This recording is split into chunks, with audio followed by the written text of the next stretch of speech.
Hello everyone and welcome to another episode of Let's Make Sense. I'm Ivan. And I'm Jian Wei. Okay, Let's Make Sense is a mini podcast series which aims to impart financial knowledge and helps everyone to make better financial decisions. We also invite guests from different walks of life to share about their life experiences and also their own personal finance journey. Through their stories, we will uncover the importance of better financial planning and also any actionable tips and tricks you can make in your life. So today's episode, we will talk about, what will we talk about, Jian Wei? Yeah, so today we'll talk about loans. So we're gonna challenge the traditional thinking of like our parents' generation. They keep thinking that loans are bad, we need to quickly pay off our debts. But actually there are good debts and there are also bad debts. Okay, so basically we're gonna start off with good debts first. So what are some of the good loans, right, that we can have, right, in our journey, in our career? Wow, okay. Actually, okay, to be honest, right, good debt and bad debts, right, it's a pretty new concept for me also. Okay. Yeah, because actually, I think like coming from a very conservative and also very traditional family, right, there's not much of a talk about of how you actually deal with your money, also loans, debts and loans itself, right. So I think it's a very new concept also. So I got to read out of it, and I think one of the things that I actually having myself of a good loans, right, actually student loan. Okay. Yeah, so I think student loan is a good loan because it actually you are taking loan out of it to improve yourself and also to get knowledge, and then it will push you further in that sense to repay off your loan. So I think that's one of the good examples of loans itself. So basically it helps you get a job, you can actually earn an income from there. So yeah, I will consider that as a good loan also. I think some other loans, like the common ones, right, is mortgage loans. So these are basically you borrow money to get a house, let's say in Singapore. Okay, so if you talk about mortgage loans, right, you cannot avoid talking about the subprime mortgage crisis in 2008, the Lehman Brothers crisis, basically. So for me, I didn't really live. Okay, I lived through that era, but I wasn't an adult yet, so I don't know much about it yet. But I went to read up a bit more. So basically, what happened, right, is basically people take too much loans, right, to buy houses, and in a nutshell, right, they can't pay back, and then everything crashed, So that's how the Lehman Brothers crashed. So if you want to watch, right, there's a movie about it. It's called The Big Short. It's on Netflix also. So I think it's a good movie. So if you really want to learn about all this, right, you can go and watch The Big Short. Okay, I will go and watch it. Yeah, it's really quite good. So you can go and watch it. Okay, so mortgage loans, right, is good and bad. So if you over leverage too much, right, it's basically you cause this kind of things. So that's when like TDSR, MSR, basically basically it's a cap on how much loan you can take in Singapore. It's introduced in 2013 in Singapore. So basically they don't want people to over leverage too much. These are considered still good loans if you ask me, because when you take loans, right, your property will appreciate. Okay, in the future, if you net off the interest and everything, right, you probably still earn a bit from there. If let's say you are doing property investments. Yeah. So Evan, any thoughts about this? I think that I want to actually flip property. Yeah. So in the future, right, maybe I want to stay in a place for a good 6-7 years, and then move house again. And I don't mind moving house. So I don't mind also making some out of it, of moving houses itself, right? Okay, so the TDSR is more of like of how much you earn, then how much loan can you be approved of getting itself, right? Yeah. It gives you I would say a better range or a better guideline of actually how much you can afford for your house itself. Then I think it will give you a better understanding of your finances also. Yeah. So through that, right, then like what you mentioned back again, then I think I am looking also at property flipping, because I think it's one of the method that it potentially can earn you quite a lot. If let's say you do it correctly with a lot of like different information and planning. Yeah, correct. So are you thinking of it also? Yeah, of course. Because property is basically one of the biggest asset that all Singaporeans has, right? So I think it's always good if you can think of it as an investment, because it's a very big part of your portfolio. Yeah. So another thing about the current economic climate is basically the interest rates are pretty low at the current moment. So it's about 1% right now. So a lot of people are doing this thing called refinancing. So if you own a house, right, maybe you get a package last time, right, it's maybe 3-4%. So you can actually do this thing called refinancing, so that you can actually change your interest rate for your loan, so you can actually get a better rate for your loans right now. So if you own a flat and you want to do some refinancing, you can actually consider this option. Okay. Yeah. Okay. So basically, the bank just take over, another bank just take over your whole loan package. That's new to me also. So it will be like transferring of your loan to another bank. I can say so. So if you have a HDB loan, you can also do the same thing. So the bank will offer you maybe a better interest rate compared to the HDB loan. So HDB loan is 2.6. Maybe bank will offer you 1.8 or 1.5, something like that. So what is the general pros of it, or like how can we benefit out of refinancing itself? So basically, you pay lesser interest in a long term or in a remaining term that you have itself lah. Yeah. Okay. So the good thing about let's say HDB loan versus this kind of bank loan, right? Okay, so HDB loan is fixed, so it's 2.6%. Okay, if you want to do bank loan, right, it's about 1.1-ish now. Okay, but it's floating, it's not fixed. So in the future, maybe the Fed wants to increase their interest rate on this, right? Maybe your loan rates will increase in the future. Okay, the interest rate will increase in the future, so might end up paying more in the future. But as of now, not so soon. No news of it being super high right now. So I would think if you want to do refinancing now, I think it's a good time. It's a good opportunity for you to really Other than mortgage loans, right, you can actually borrow money to do trading also. Okay, so you call it margin accounts or you call it leverage trading. So things like futures, derivatives, all this, right, you can actually do like an example 20 times of what you are putting in. So I would think this is very high risk. Okay, so if you really have the expertise, right, if you are into technical analysis or like any kind of analysis, right, you want to try out leverage trading, right, in my opinion, you can don't do too much until you like freaking need to sell your house, that kind of thing. Yeah, so maintain a good amount of leverage in your account. So if you want to do, right, you don't just all out and all in on this kind of thing. Yeah, so if you want to do, you can, but just don't do too much. Because I heard like bad stories about this also. Okay. So like they do like 5 or 10 times leverage on the S&P 500. Yeah, so it crash, right, and then basically they lose 5 to 10 times also the amount that they put in. Okay, so leveraging means that you actually don't own the money, right? You actually borrow the money to actually invest in something. It depends on how much you loan. So how much you loan, yeah. So it's a 5x leverage, right? Then you lose 5 times the amount, but you win 5 times the amount. I mean, it's quite dangerous, isn't it? It's quite like risky, I would feel. Yeah, so if you really have the knowledge and expertise, right, if you read charts and stuff like that, right, you can attempt a bit, but to me, I'm not an expert in this area so I haven't been doing like leverage trading, so I just do normal investing. It's high risk, so if you can take the risk, then why not? Okay. Yeah, so it's always about risk management. It's important to know what is your limit, right? How much of a risk appetite you are. Because if let's say you are not a very, like me, I'm not a very adventurous person, that wouldn't be a choice option for me, because I don't want to borrow money and then earn the extra money out of it, that kind. Right. So I think it's very risky to me. This is good because in the app itself, it will tell you of how much risk leverage that you actually are taking, and then whether is it like good or bad, that kind. So I think it's a clearer idea out there. So other than leverage trading, you can also do like business loans. Okay, so for example, if you want to start a business, let's say your bak-zhang store takes off, you want to set up a shop. Yeah, so you can actually need maybe you need money to buy some supplies or things like that, right? You can actually do a business loan, which I think the interest rates are pretty much lower than all those kind of personal loan. So these are actually basically you want to get loans to create assets that will generate income for you. Okay, so that's the main idea of good loans. So to assess whether it's good or not, right? See whether is it income generating for you or is it like basically outflow for you. Yeah, so that's for good loans. Any other loans that you can think of, Ivan? I have one example of a business loan. Okay. But then my friend failed the business. I don't know. It's a good learning experience. Yeah. So I think he took a business loan of like, I think if I'm not wrong, it was like 30K. Yeah. So he worked out for like 2 years or so. But I don't know what kind of business he's running with previously. That was during his uni days lah. So and then after 2 years or so, right?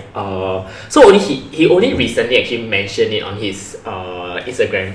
That he actually took on that loan during his uni days, and then how he managed to fail the business and then repay it back, that kind. So I think to him it's more of like a learning journey, and then saying like like don't be afraid to do it, like if let's say it's a good idea or anything, then don't be too hesitant to try it, that kind. Okay. So that's one of the example I have lah. But as in like I think ultimately again, then if you want to take a loan out of business or do anything like that, I think it's really depending on what kind of appetite, what kind of whether do you have enough information out of it, whether do you think that you have time to know like what is the consequence of it, I think. So did he struggle to pay back the loan? Okay, so he on top of that, right, he did had student loan also. So in all, if I'm not wrong, he had a total loan of 60k. Because he did repay it back within a period of 3 years.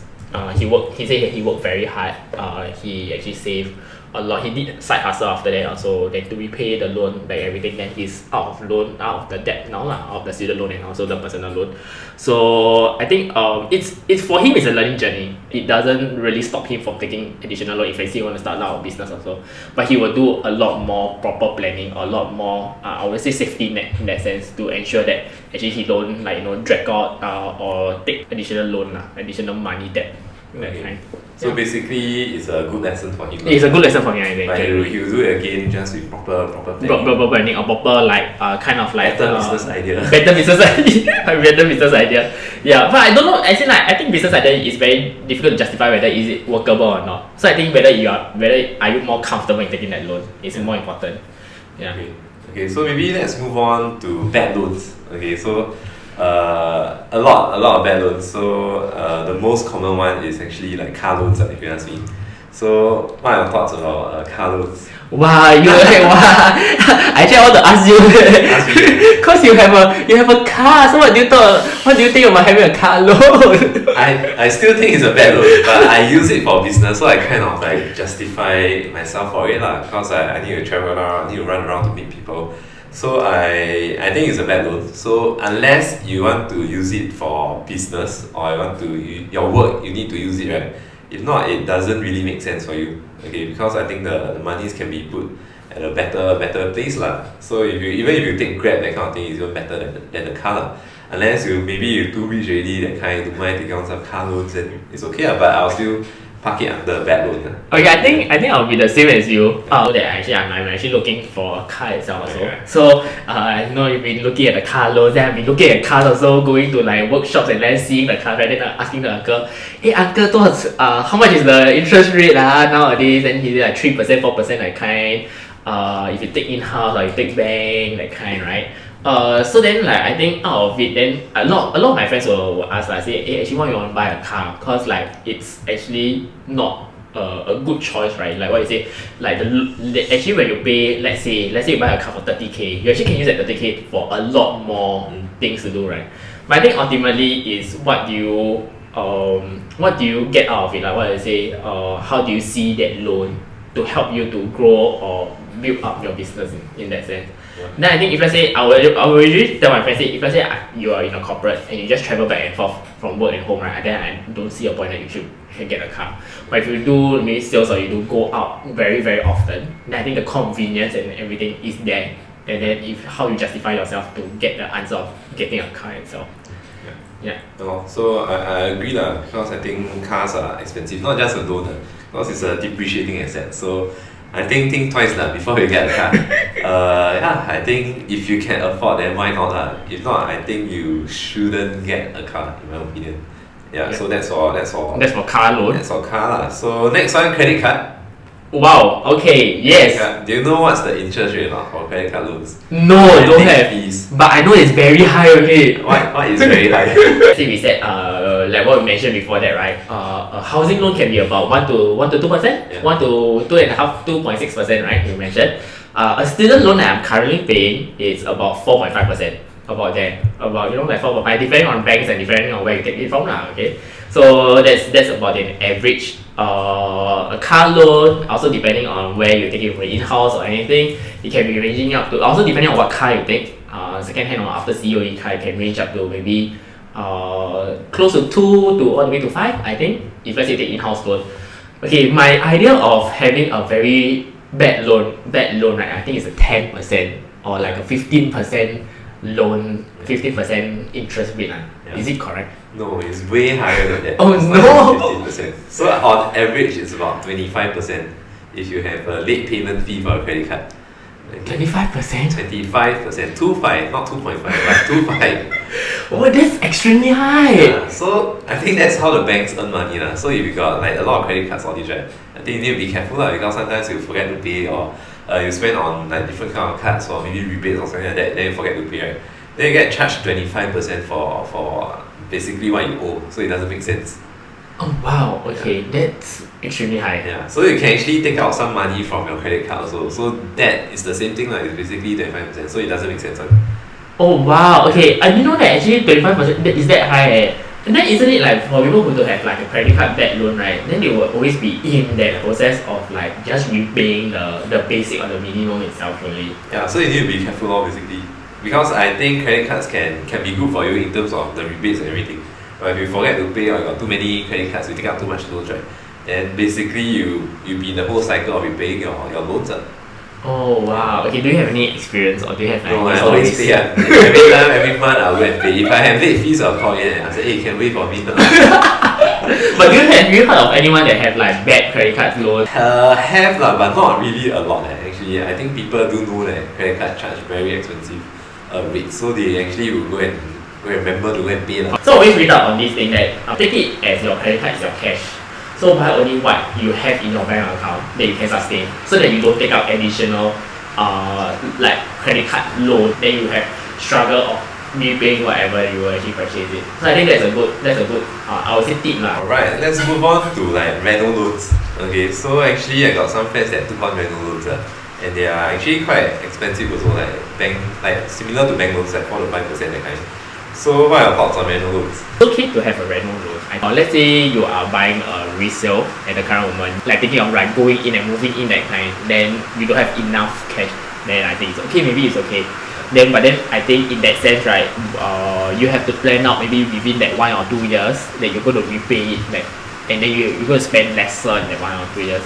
Because every loan that you take, right, it will actually then, I would say, I won't say kill the future, but I would say that you're actually taking a part of your future to actually pay back that loan. Because when you take that loan, right, you actually can use that money that you pay to actually do something else. Yeah. So basically, it's opportunity cost because all these interest amounts, right, that they charge you, right, you can, let's say, put into investments, right, basically you can earn a lot more from that. So you can't just look at the flat interest rate or maybe a few hundred amount or something like that.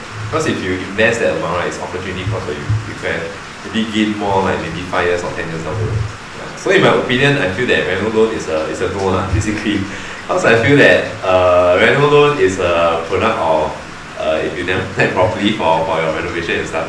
So I feel that if you do everything budget properly, you do everything under proper control, right, shouldn't need to touch a rental loan if you ask me lah. You were like, okay, maybe if let's say I buy a big deal, I have that 5 years to actually save up for that rental loan. So then only when you are closer to that, then you'll be like, hey, where do I have that amount coming out from? Actually, that's true, because only my resale friends are taking rental loans. Because basically, it's like, I think the gap is too short already. Like, you buy the house, then straight away you need to fork out money for rental loan already. So back to basically planning lah. So if you plan in advance, right, you probably will need to touch this kind of rental loans. Right. Then I was like thinking, like, if let's say you really have that mindset of like, hey, okay, I'm going to buy a house at this time, then I better save up the money now than to get the rental done lah. Yeah. So at the end of the day, basically, right, to round things up, right, for loans, right, you have to look at whether the ROI is good or not. Basically, in terms of, let's say, for example, right, if you invest in a business, right, whether your business can give you enough cash flow to cover all your loans, or actually, right, for example, if you have student loans, but then you are thinking to invest, right, does it make sense for you to pay back the student loan first or invest first? Okay, so you have to look at the opportunity cost. So if you invest, right, and you can earn more than maybe 4 to 5% per annum, right, maybe it makes sense for you. Okay, if you are just investing or putting it into your bank, right, you might as well use it to pay off the loans. Okay, because the banks give you like 1% or even lesser interest rate. Yeah, so it's really about how you're gonna use your money and whether it makes sense or not. Okay, so I have some friends, right, they go to like medicine or dentistry degree, right, it's about 500k, 400k plus your expenses and everything. So do you think it makes sense or not? Be it whether what kind of I would say degree that you take lah, okay, whether dentistry or medicine like what you mentioned, right. I think more importantly, like again what you said just now in the concluding statement, is really look at the ROI and look at the potential that your loans or your investment can work for you. So I think to know ultimately how your money can work for you or drive you further to work harder. I think ultimately to me loans are not bad, or not all loans are bad in that sense that like I think loans can make you drive harder or make you work harder in that sense, or make you be more careful of certain decisions. Yeah. It can help you accelerate your process. Accelerate your process also. So in that sense, I think it's more feasible to do certain actions rather than paying everything off like what our parents mentioned lah. So I guess that's all for today. So hopefully it gives some insight on your loans and your debts because not all is bad. So some can be good for you lah. So it's basically how you manage it really. Yep, correct. So with that, we have come to the end of the episode of loans. So if you want to know more about the rest of the episodes, do check out our channel down below. And then if you like our video, do give our video a like, share and subscribe. And then we will see you the very next week.